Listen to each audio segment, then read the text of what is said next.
Nesse problema eu tenho 4 conjuntos, que são os conjuntos P1, P2, S1 e S2.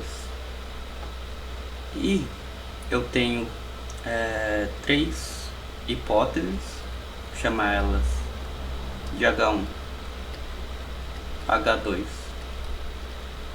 igual a 3, que dizem se um elemento, e para todo elemento o fato de ele estar em P2 e estar em S1 vai implicar ele está em P1, essa é a hipótese 1.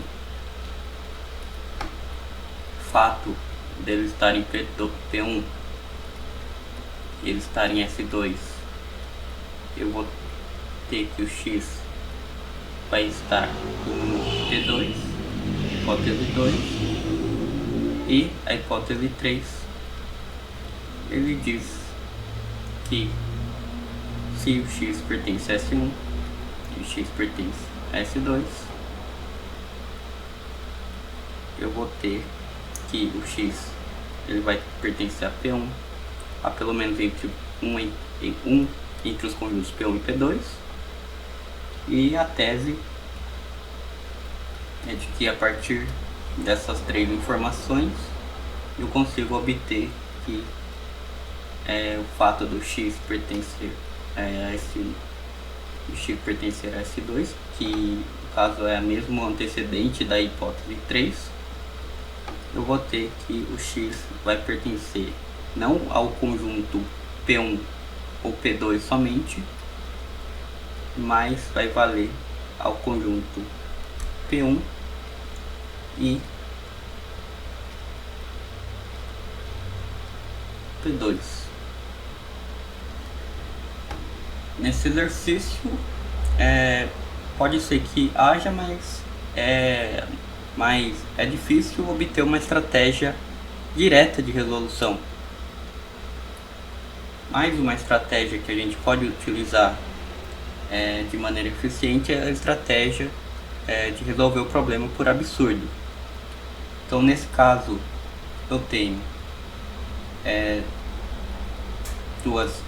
3 hipóteses, H1, H2 e H3, e a gente pode tentar ver o que aconteceria caso essa tese ela fosse falsa.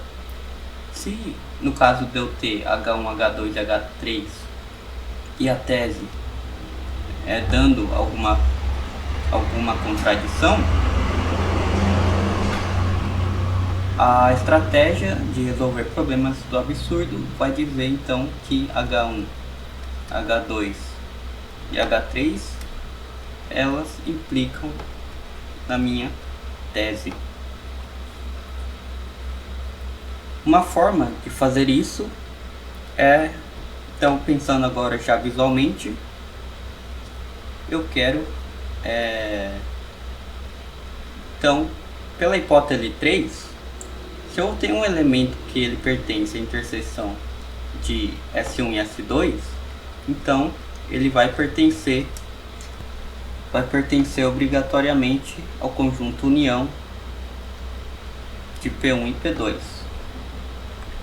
Se isso fosse verdadeiro, a hipótese 3, e também acontecesse que a negação da tese fosse verdadeira, ou seja, que no caso agora, nem todo mundo que está em S1 e S2 está necessariamente em P1 e P2, então eu conseguiria achar certamente um elemento que eu vou chamar de x0, tal que ele está na interseção entre o S1 e o S2, mas que ele não está necessariamente na interseção de P1 e P2 como seria obrigado pela tese.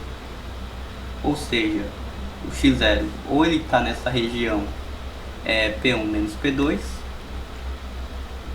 ou ele está nessa região P2 menos P1.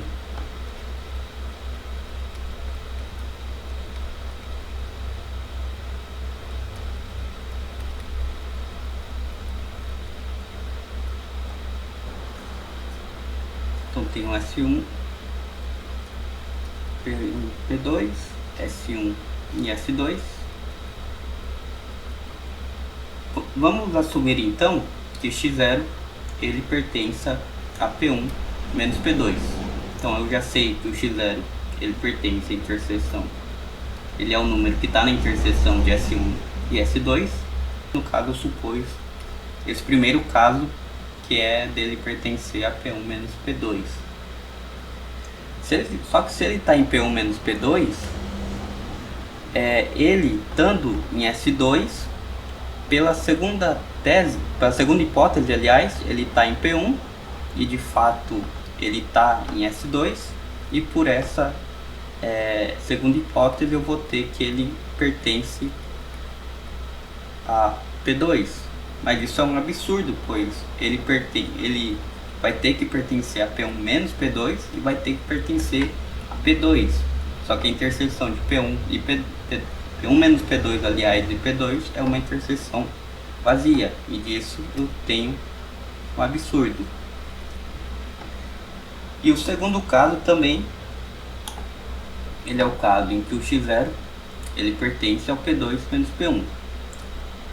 Então, pela visualização das hipóteses, a gente vai poder encontrar a partir da prova anterior um absurdo nesse caso também, porque essas formas são muito simétricas com respeito a 1 e 2. Mas se a gente quiser fazer, a gente também pode representar os conjuntos P1 e P2, S1 e S2. O x0 está na interseção de S1 e S2 e ele está em P2 menos P1. Isso eu somo com a hipótese que agora é hipótese 1, e o x0 ele vai estar de fato em P2 e vai estar de fato em S1, e com isso eu consigo achar que o x0 pertence ao P1, mas isso ele é também um absurdo, pois eu vou ter que o x0 vai ter que pertencer ao P1 interseção P2 menos P1, que é o vazio.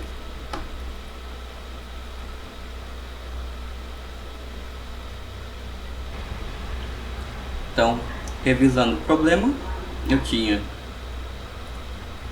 os 4 conjuntos P1, P2, S1, S2. Eu tinha 3 hipóteses, H1, H2, H3. Eu tinha a minha tese. Então eu supus que a tese era falsa, ou seja, que existia um tal x0, tal que ele pertencia a S1 inter S2 e ele não pertencia a P1 inter P2, e com isso eu consegui obter que esse x0 ele vai pertencer a um vazio, que é um absurdo. Logo não existe nenhum x, logo não há possibilidade da negação da tese ser verdadeira, e portanto a tese é sempre verdadeira.